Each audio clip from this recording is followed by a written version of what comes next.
What's up, everybody? I am feeling chipper this Friday afternoon because this might potentially be my favorite document breakdown so far in this case. I just tweeted that and Instagrammed that. I don't know if that's the proper way to say it because there is a lot going on here. There's a lot of information for us to learn, for us to see. There are things that are very unusual in this case that don't happen very often that we hear about here that's offered. There are a lot of um, little hints dropped about what's going on behind the scenes, about whether the speedy trial is going to happen, about some gamesmanship potentially. We hear from Kohberger's own mouth. We finally get our answer as to where he was, at least where he says he was the night the crimes were committed. We get a little hint about what proof he has or is going to have about why he was there. We get into the mind of the defense attorney as to why they think the state went the grand jury indictment route instead of the preliminary hearing. And we actually get a very legitimate reason why he has not presented corroborating alibi evidence yet, even though it is past the deadline. And then we also get to find out if he will be able to present additional alibi evidence, even though he hasn't provided it yet and the deadline is passed. And we're going to figure out why that answer is yes, in my opinion. Why I think that answer is yes. All right, let's get to it. Actually, first, the last couple of videos, I've been forgetting to tell people to like the video. Hopefully you haven't forgotten. And I know so many of you pick me up in the chat when I forget. Hit that subscribe button. We're almost at 260,000 subscribers, which is wild. We're like 200 or 300 subscribers away. So hit that sub button if you haven't already. Let's get to this document though. I'm excited to read it with you and just kind of dig in and see what you all think. I'm really interested to see what you all think after we read through this together. Now, very clear, we don't know whether he's telling the truth or not. We don't know if a jury's going to buy it. We're not saying this means he's innocent. We're not saying this means he's guilty, right? Right now he's innocent. He's presumed innocent. But it's just really interesting, right? When we sit around and we think like, oh, maybe he's going to say he was this. Maybe he's probably alone. That's why he doesn't have any witness statements or anything like that. Well, we get some answers here. This is an objection to the state's motion to compel, motive of defense of alibi, or alternatively to bar certain evidence. Okay, basically it's just a response. They're calling it an objection. We'll talk about why later.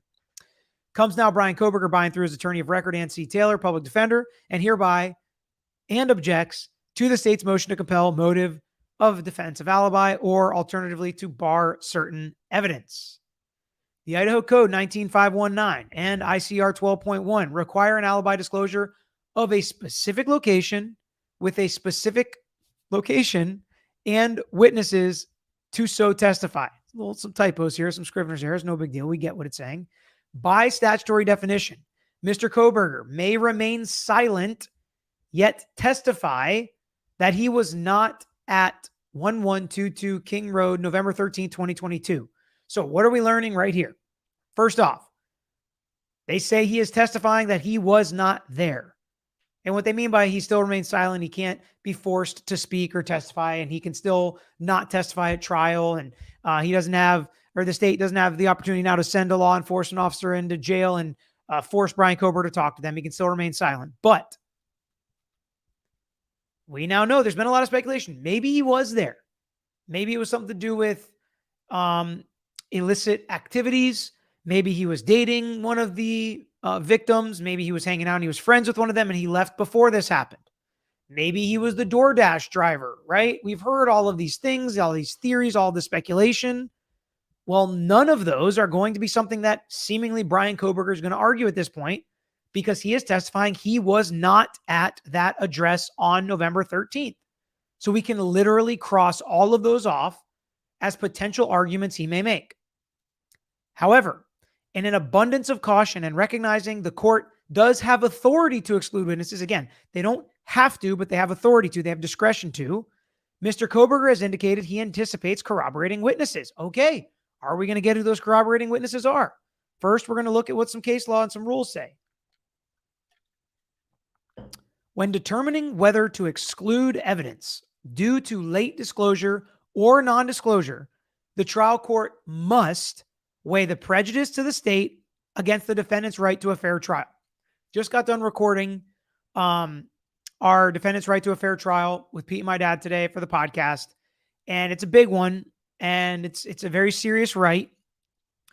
But the judge must weigh how much is it going to hurt the state's case versus how much leeway do we need to give in order to make sure the defendant has a fair trial.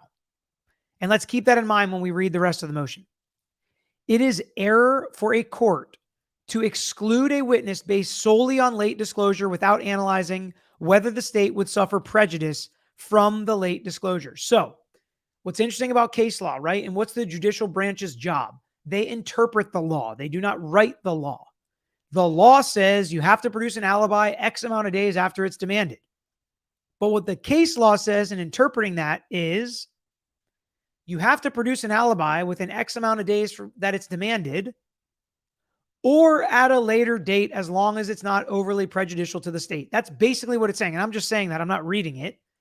But what this case law is basically saying is you don't really even have to abide by that date or abide by that rule as long as it doesn't prejudice the state. And as long as you disclose it in time to where the state has an opportunity to respond to that alibi defense. And that's what we said on earlier videos, which is why I expect that up until a certain point, they're going to be able to produce alibi defense. That's just a fundamental right of the defendant. Whenever it becomes available to him, he can produce it, my opinion, as to how I think it's going to go. In addition to weighing the competing interests at stake, the trial court should consider whether less severe remedies would be sufficient for the untimely disclosure or non-disclosure. Okay, so if the defense does not disclose these witnesses, do we have to strike them, which is a very serious sanction? Or can we do something like continue the case for a short period of time, declare a mistrial, or sanctions against the defense counsel, like a fine? But the last resort should be excluding a defense witness. Because again, a short continuance or sanctioning defense counsel doesn't necessarily make it an unfair trial for the defendant when we're trying to balance those rights. The trial court has an obligation to fashion a sanction which will impress counsel with the importance of responding to discovery requests and yet will not prejudice the defense of the case. However, when the defendant's discovery violation was willful and designated to facilitate the presentation of fabricated testimony or to impede the state's ability to conduct effective cross-examination or to present rebuttal evidence, exclusion may be a proper remedy, notwithstanding the availability of the other sanctions that would prevent prejudice to the state. So what they're saying here is if we do this on purpose as the defense, if we hide something, if we play gotcha, if we play hide the ball, then exclude the witness. If we had the witness name and information from day one and we don't tell the state until the day before trial, strike that witness. But that is not what we have here. We are trying to produce this alibi evidence, but we can't, and there's a legitimate reason why. Here we go. And here is Brian Kohberger's alibi from Brian Kohberger's mouth. Mr. Kohberger has long had a habit of going for drives alone. Often, he would go for drives at night. He did so late on November 12th and into November 13th, 2022. Now, while they say that he can remain silent yet testify he was not there on November 13th, that's Kohberger's statement. Here, it sure sounds like Brian Kohberger's statement, right? How else would they know that he has a habit of driving around late at night? How else would they know that?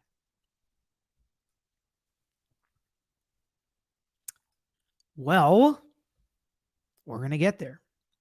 Mr. Kohberger is not claiming to be at a specific location at a specific time. At this time, there is not a specific witness to say precisely where Mr. Kohberger was at each moment of the hours between the late night of November 12th and the early morning of November 13th. He was out driving during the late night and early morning hours. They repeat themselves. So, is this coming from Brian Kohberger? What do you guys think? What do you think? Is this coming from Brian Kohberger's mouth? Because it could, obviously. It very easily could be coming from Brian Kohberger's mouth. Or they could get it from somewhere else. Counsel for Mr. Kohberger is aware that case law broadens the definition of alibi with the statutory requirement of a specific location to more broadly include disclosure of information that tends to state the person claiming the alibi was at a place other than the location of an offense. So usually I'd say I was at the McDonald's down the street, right? I was not there. Where were you? I was at the McDonald's. Okay.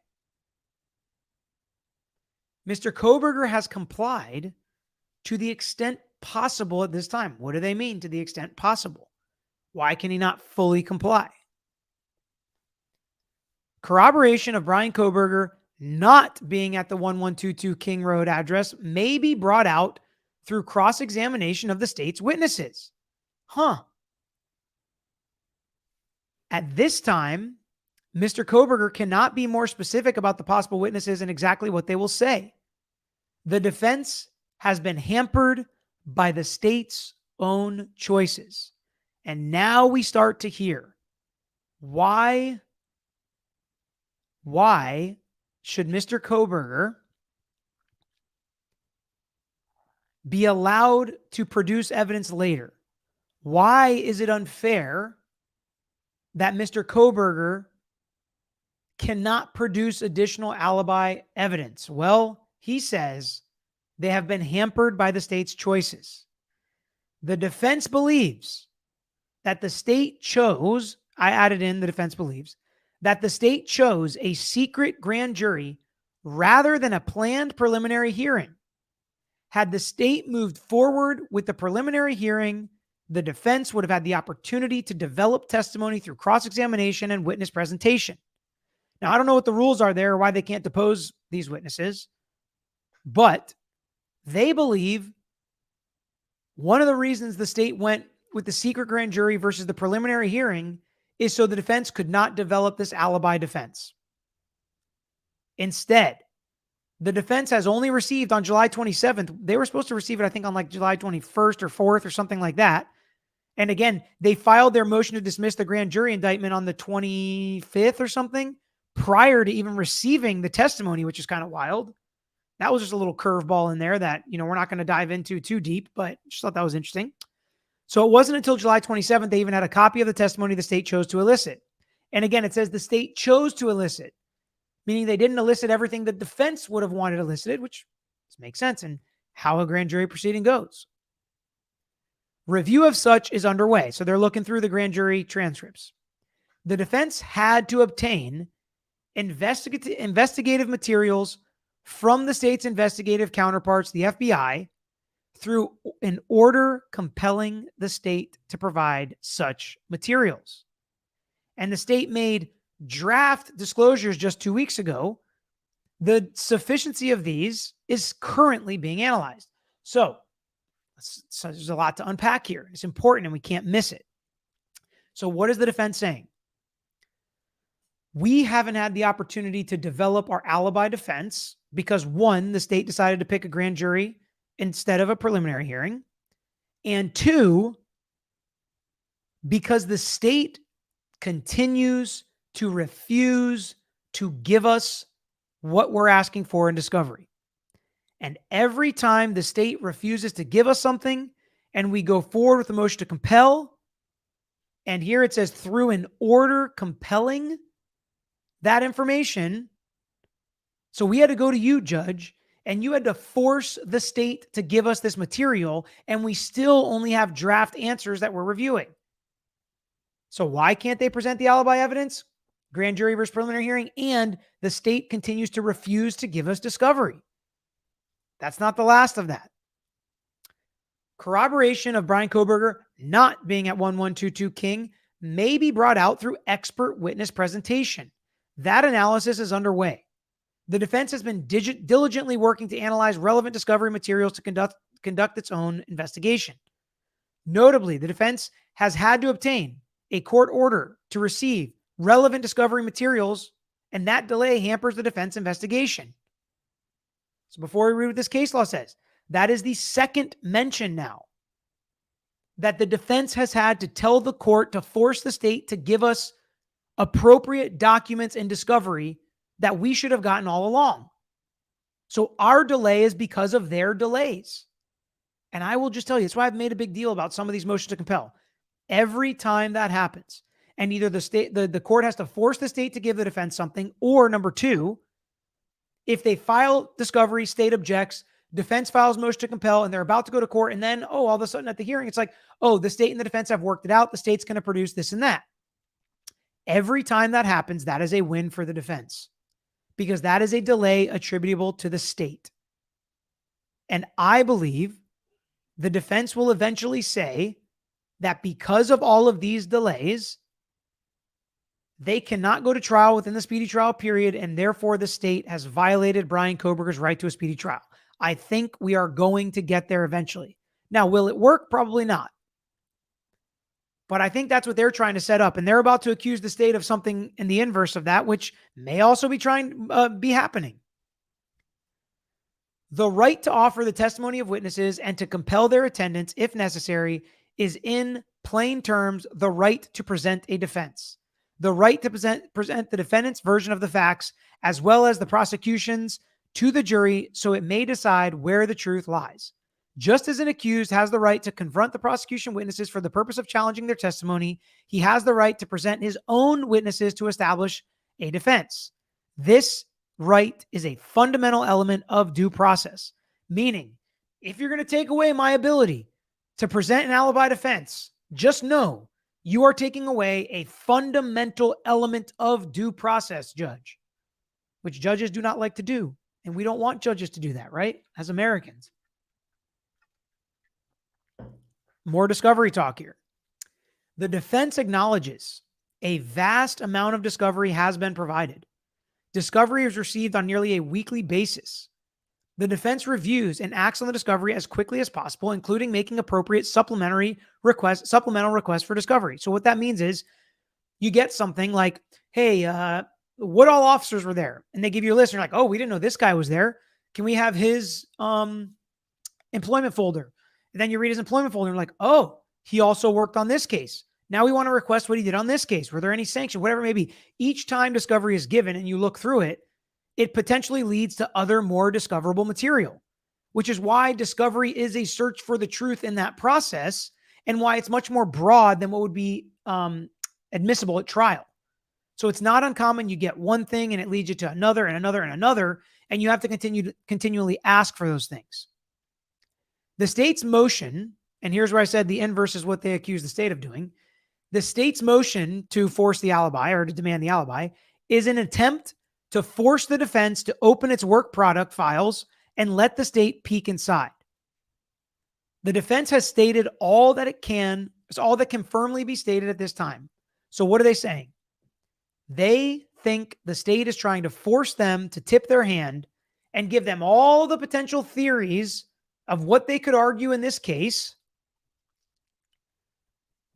just so they can say, look, the defense was first going to argue this, then they were going to argue that. And if the defense says, we don't have to do that, especially when they're not giving us all the discovery information. But the defense also says, this is not a trial by ambush from the defense. This is the defense requesting information as quickly as possible, yet in some instances face the delay of requesting a court order to obtain the information. Another mention. It's not coincidence when they mention something 3, 4, 5 times in one document that all these delays because the state refuses to give them discovery and they have to get the court to force them to. We all should have known you were going to give us this. The state continually uses those opportunities to attempt to force a waiver of speedy trial. That is a decision left to Mr. Kohberger and Mr. Kohberger alone. So there's the inverse. So where I said eventually I think the defendant's going to say the state violated Kohberger's right to a speedy trial, the defense says the state continuously, and I imagine this is happening when they're saying like, hey, give me this discovery or we're going to have to file a motion to compel. And the state says, well, we'll get it to you, but let's just file a motion to continue, have the defendant waive waive speedy, and we'll produce this stuff. And they use that as continuously attempting to force the defendant to waive speedy trial. Because the state's saying things like, it's impossible for us to produce all this. This is terabytes and terabytes of evidence. It's going to take too long. Why doesn't he waive speedy? Give us some more time to get through all this stuff. So the defense thinks that the state is trying to use that as leverage and use these delays to try and force Kohberger to waive speedy trial. They might not be wrong. I don't know. So here we go again. Mr. Kohberger was out driving alone. Corroborating evidence may come from cross-examination of state's witnesses. We already knew that. But corroborating evidence may also come from presentation of defense experts. Mr. Kohberger is aware of and will comply with his continuing duties to disclose information. So I'm going to bump us back up here to this statement about what Mr. Kohberger has a habit of doing. Excuse me, I just swallowed coffee down the wrong pipe.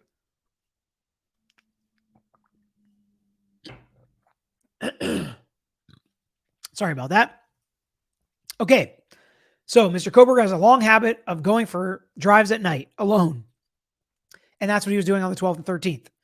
So how do they prove that he was doing it and that he has a habit of it, right? So Little Ape said anything and everything is possible. Sure, but that's not what they're saying here, okay? They're saying specifically that they think they can prove Kohberger was driving alone. And one way they can do this is with Kohberger's testimony, but they also reference cross-examining state witnesses and presenting their own defense experts. How would they do that? Well, I saw some people put in the chat black box data. That's absolutely correct. You can have an expert come and testify to where that car was the whole night driving around. And not just that. You can have a expert testify that he would do this every week or every night or every month. Because you can go back and look at the car's history. Also, cell phone data. If they have cell phone experts, we know the state has cell phone experts through cross-examination. And so, Cheryl, I want to put this up. This is a good point. I'm about to make it. Cell phone experts that say he was driving around, but they can also look back into the history of his cell phone and say he does it a lot. He's constantly going on drives late at night. And you know what would be even more interesting is, does he have a habit of turning his cell phone off for 4, 6, 8 hours at night as well? Because we know that there are some gaps where his cell phone is not pinging. And the state's position is he turned it off so he could go commit the crimes without being noticed or picked up by a cell phone. So does he do that every time he goes driving by himself? I have no idea. It sounds kind of weird. I would not expect that. But if he does, and they try to present that as habit, okay. So, Cheryl said, convenient alibi. And I tend to agree. I've mentioned multiple times, maybe Kohberger was sleeping at his house by himself, and he has nobody to corroborate that, and, no security camera or, key card. Maybe that's why he's not putting it. That's what I've kept guessing as the most plausible alibi, is he's sleeping in his house by himself. But do you know what I learned from this document? And this is just Peter reading between the lines, okay? I think that I've learned that the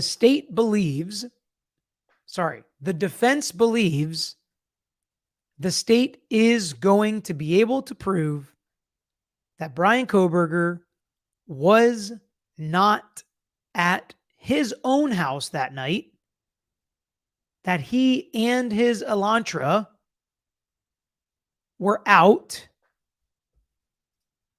and about driving around that night.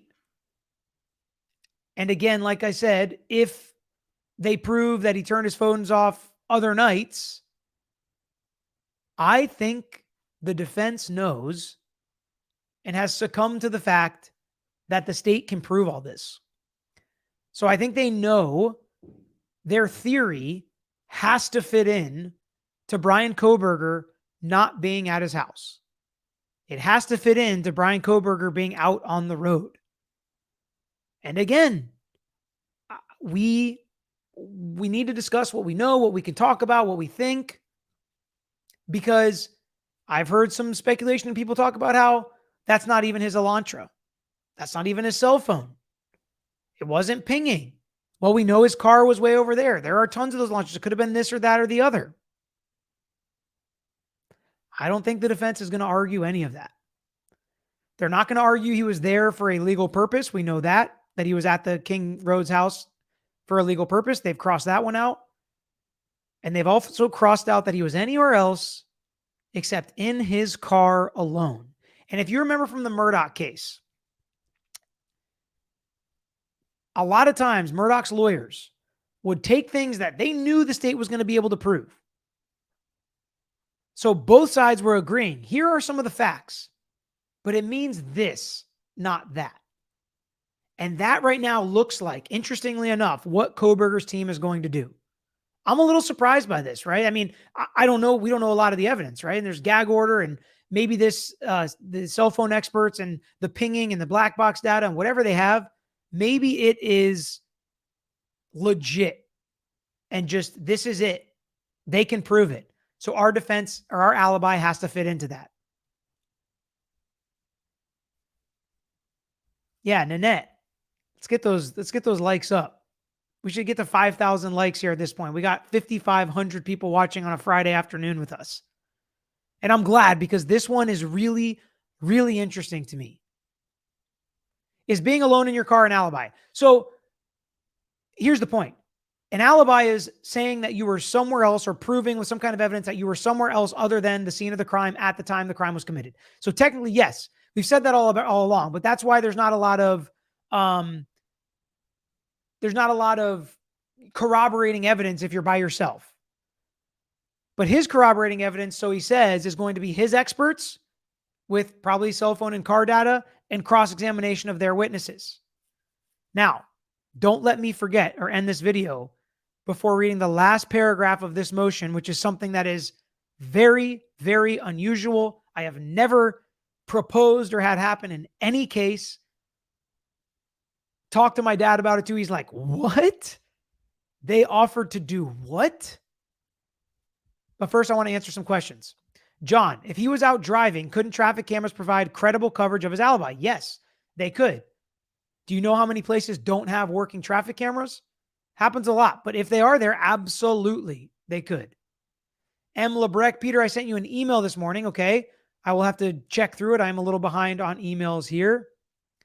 Margarita, thank you for the super sticker. And we've got a bunch of new members, which is always fun. We have already started planning our August members only live. We're going to go through who we think some of the worst lawyers were on some of the cases we've watched together. It was a good conversation last time talking best lawyers. So welcome to all the new members. Netwoman, is giving an alibi ahead of trial new? No, it's not. I remember when OJ had his trial, he kept changing his response from that he was napping to chipping golf balls and that he went with Cato to get McDonald's. Can we still get MDSE a site? MDSE. I don't know what MDSE is, but here's what I'll say. Different jurisdictions have different rules around providing alibis. Some of them you have to provide specifics. Some of them you don't. Some of them you're allowed to wait till trial and you don't really have to provide anything as a criminal defendant. Because the state, I mean, to me, I don't know why, if I was writing the rules, I would not force a defendant to give the state your alibi. If you can prove I was there, prove I was there. What does it matter where I'm going to say I was? I can say I was on Mars. You should have proof to say I was there. I could say I was at home. I could say I was sleeping on the roof of the building where this happened, and that's why my cell phone was pinging there. You should be able to prove otherwise. Like, responding to an alibi is a joke. That's your job as the state. You got to prove this case. Who cares where I say I am? That's my thought on alibi, but hopefully that answers your question, Netwoman. Evan, so he wasn't there, but if he was, gosh, it was just a coincidence. Sounds thin. No, Evan, I think now, if you're going to say you weren't there and the jury starts to believe you were there, now they think you're lying. Now the state shoots your credibility. Now you're cooking with fire. Cooking with gas? Uh-oh. It's me and one-liners. We just don't get along. Sean, will this alibi do Brian Kohberger any good, though? I doubt it, honestly. Here's what I'll say. At this point, they are at least putting together some sort of line of thinking and defense that does fit in with, I think, what they think is uncontrovertible evidence that he was driving around in his car that night. Melanie, so he wasn't there at all, but the DNA on the sheath was planted. That sounds fishy to me, and I'm in the innocent until proven guilty camp, interested in how he explains that later. So I think that does actually line up. They're saying it was planted or touched DNA that got there without him touching it. That lines up with him not being there, right? If they were going to argue he was there, they were all messing around with his knife and he dropped the sheath and he left before this happened. Sure, sounds coincidental, but that would be a different explanation. That would explain why he was there and why his DNA was there. So whatever explanation you have has to line up with at least some of the evidence, and they've gone with DNA was either planted or touched DNA transferred there onto the knife sheath because he was never there. That's what they've gone with. D. Trug. If I were a juror, I would want to see evidence of this alibi being past habit, i.e. previous months, mobile pings, stops at gas stations, visits, etc. If not, this is corroborating circumstantial evidence for the prosecution. I like where you're going with this, D. Trug. And to me, just because I don't know where you stand on this, right? But just because you said it the way that you said it makes me think you have an open mind. And if he can prove that every whatever day of the week this was, he drove around late at night and he stopped at gas stations, went through a McDonald's drive-through 3 months earlier, then you're more likely to admit this alibi based on habit, which at least you're keeping an open mind and letting the facts be borne out in court before you decide.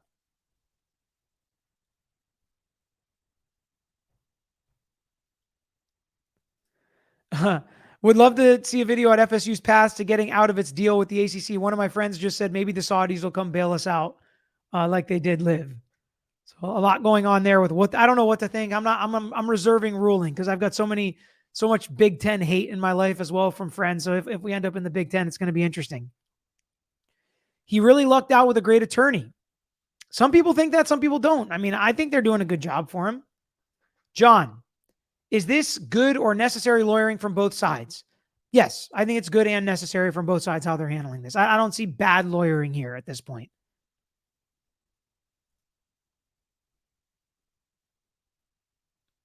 Sorry, I just cleared out a comment that asked, what about Bethany's exculpatory evidence? Well, it is exculpatory evidence if she says he wasn't there, or she says the person actually had blonde hair or was 7 feet tall. It could still be exculpatory. Any chance this reverts back to a prelim? There is a chance, but I don't think that that's going to happen. Peter, will you cover Scott Peterson's civil trial? Maybe. We'll see. We'll see. Susie said it's cooking with gas, playing with fire. That makes more sense. Susie, thanks for correcting me there. Brooklyn Basement, do we know for a fact it was turned off or just not pinging? We need some cellular specialists to chime in. Absolutely correct, Brooklyn Basement. Good catch. Wendy, tuned in late. Is he saying that he drove around all night and that will be proved by cell phone records? He's not saying that specifically. He's just saying he was driving around all night and that's going to be proved with corroborating evidence from experts and cross-examination of state's witnesses. Priscilla, enjoy watching your live streams. They are very informative. Thank you so much, Priscilla. Thank you so much. All right, let me pull the document back up so I don't forget, because this is really interesting.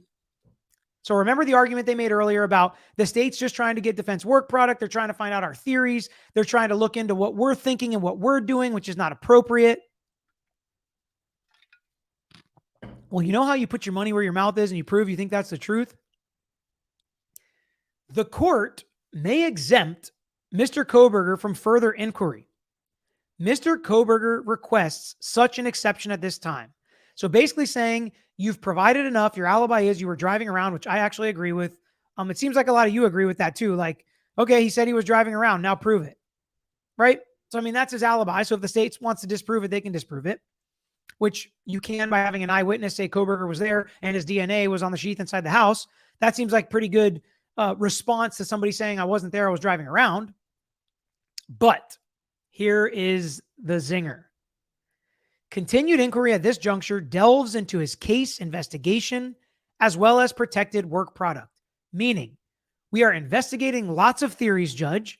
We are seeing what the evidence points to. We're looking for holes in the evidence, for lack of evidence, for non-corroborating evidence, for mistakes the state made. They don't get to see all the problems we see and we're looking at. Their job is to present the case and prove it beyond a reasonable doubt. So, in support of an exemption, Judge, if you will let us just not provide anything else at this point, except for this alibi or as stuff becomes available, what are we willing to do? Mr. Kohberger is prepared to provide further detail in an ex parte hearing with the court. I believe that this means that they will present Brian Kohberger to explain where he was or what his alibi was or his side of the story to the court ex parte without anybody else there, including the state. Not waiving his Fifth Amendment right, not guaranteeing that he will testify at trial, not accepting an interview with law enforcement, but just to show the court that this is legit, this is his alibi, and we think it is going to be borne out, and you'll see we're not hiding the ball. There's no funny business here. This right here is incredibly unusual. I have never seen it before in any case that I've handled. I would never propose this. What if you say something to the court and then something different comes out at trial? What if you say something to the court that is some other crime? Is he going to get immunity to speak in front of the court? Is there going to be a court reporter there? It's a hearing ex parte. Even if it's going to be sealed, will that come up later? I would literally never do this, but it's such an unusual case. It's like the definition of extenuating circumstances. Is Kohberger pushing this? Does he want to tell his side to the court? Does he want to try to get the court to believe him and his story?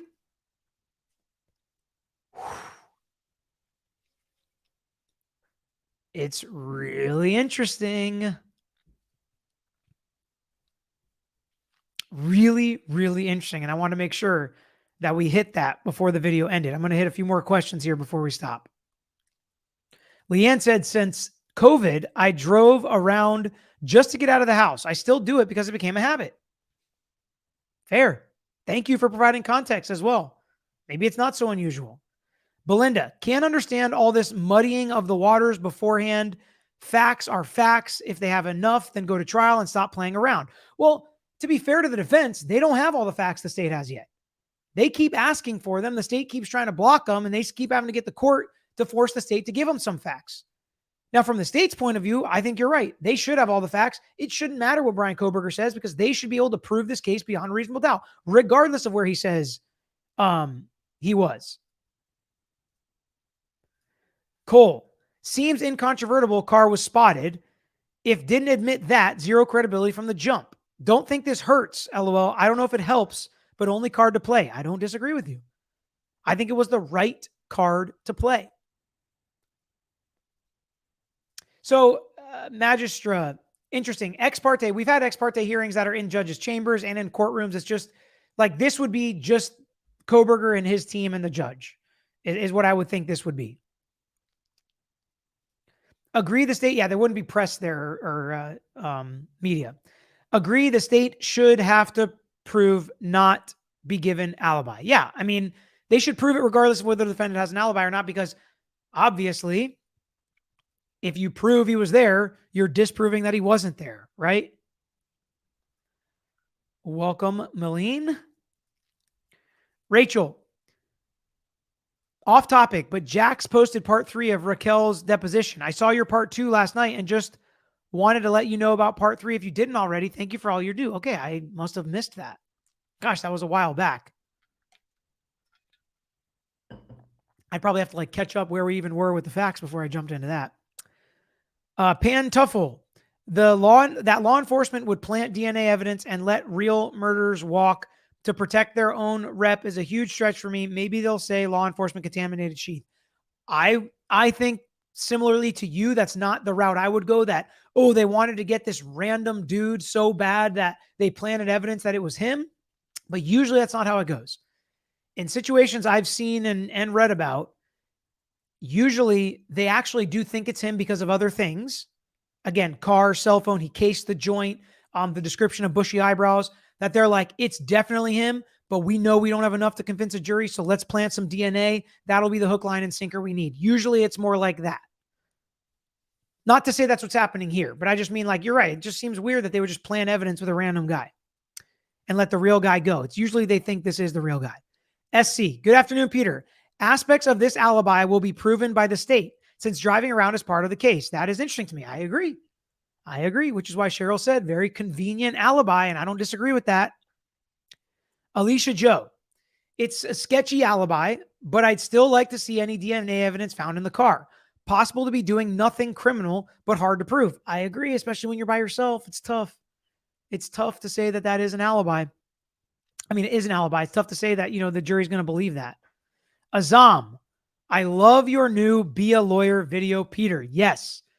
Everybody, if you have not subscribed to our Lawyer You Know in Shorts, the more laid back Lawyer You Know version with shorter content, more entertaining, more fun, we posted a brand new Be a Lawyer with a different editing touch on it. Hopefully you guys enjoy it. Go take a look and listen to it. Hit that like button over there. Subscribe over there, please. It helps the channel. We're trying to grow it as well. To see if you guys want kind of more of a laid back behind the scenes, there's some day in the life stuff on there as well. If you're interested in that, go check it out. Azam, thank you for the super sticker as well. Nicole is saying her super chats are not working. Nicole, I'm so sorry. Let me see if I can catch any of your questions here. Spoiler, he isn't wearing shorts. Not yet, but you never know. Maybe in the future. I was wearing shorts in my day in the life video, so at least one video has me in shorts. Is this his alibi, though, officially submitted? Done. So yes and no. Yes, this is his alibi. But according to the statute, they have to provide a specific location where he was and corroborating evidence. They're saying basically, I don't know this. We can't prove the specific location because it's over a number of hours and he was driving around, and we don't have the corroborating evidence yet. So it does not fully answer the alibi question. And that's why the state's going to continue to ask for more.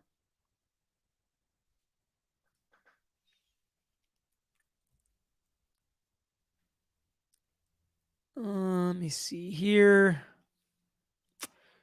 Maybe one or two more. When will this happen? If the judge says yes, which again, it's so unusual. I don't know. I don't think I would say yes to this if I was the judge. But if the judge does say yes, whenever the judge is available.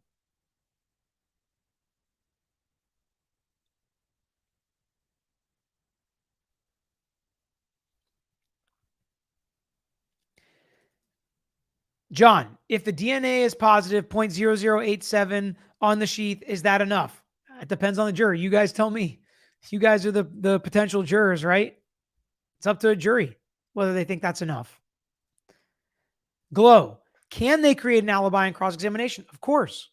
Of course. If somebody's on the stand and they're like, the state's asking him all these questions like, Brian Kohberger is a real bad guy, right? Yeah. And then on cross, well, isn't it true Brian Kohberger was in your apartment the day this happened? And they're like, well, yeah, I just created an alibi on cross-examination. Sure, why not?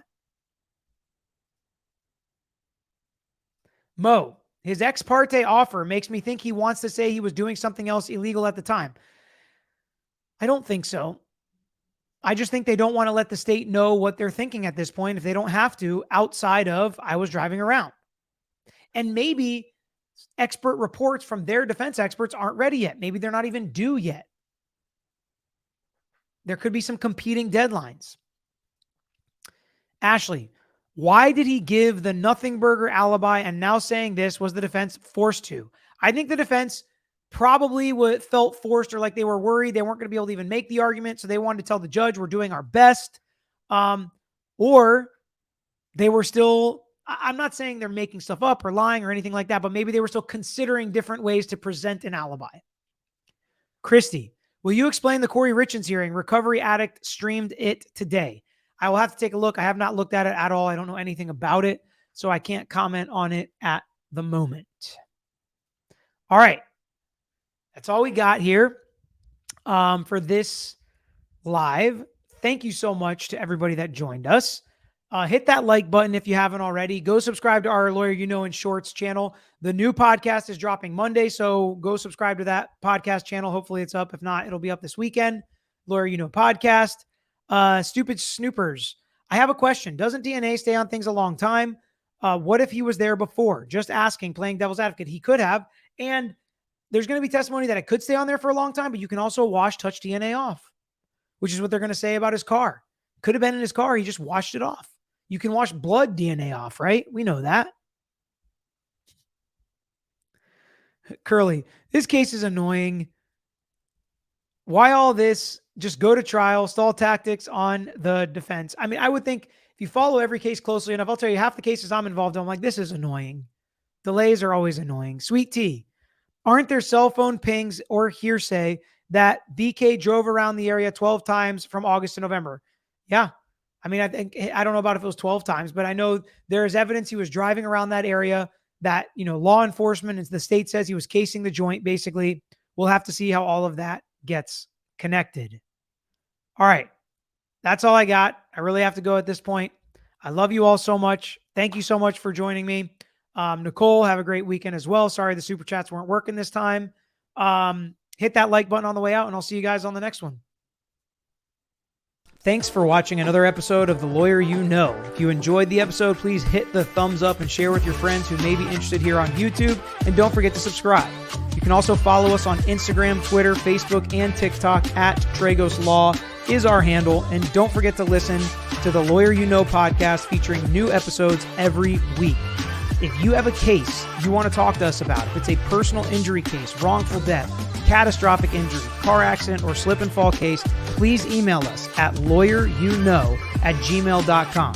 And of course, all these links I just mentioned are included in the description below on this episode and every episode. So until next time, this is Peter Tragos, The Lawyer You Know.